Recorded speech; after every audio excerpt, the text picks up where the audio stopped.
What's up guys, this is Coron. Welcome sa ating OKX Wallet tutorial series at ito ang ating episode 18, which is ano nga ba yung dapat mong gawin kapag nawala yung mismong OKX Wallet application mo.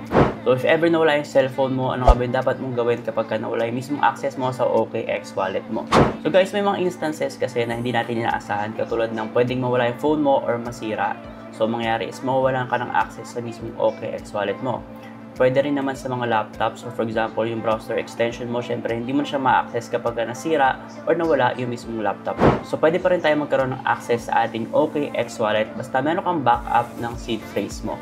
So ang gagawin mo lang, if ever dun sa cellphone mo na bago, mag-download ka lang ulit ng OKX Wallet application.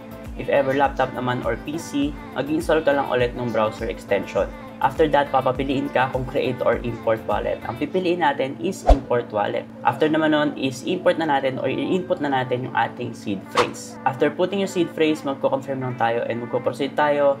Tapos magkakaroon na ulit tayo ng access sa ating crypto wallet. Tandaan mo na if wala kang seed phrase, wala kang recovery pwedeng magawa. Kaya always back up your seed phrase. Always be prepared, dapat lagi naka-backup ang seed phrase mo para kahit anong mangyari sa device mo, safe na safe pa rin ang crypto wallet mo. If ever nagustuhan yung mga ganitong video, please consider subscribing. And if ever bago ka pa lang sa crypto at wala ka pang crypto wallet, please consider using OKX Wallet. So yung link is nasa description box natin or pwede mo rin scan itong QR code. With this, makakuha ka ng sign-in bonus and at the same time, meron kang minus sa mga gas fees mo or discount. Yun lang guys, and see you sa ating next video or episode ng OKX Wallet tutorial series. Ingat!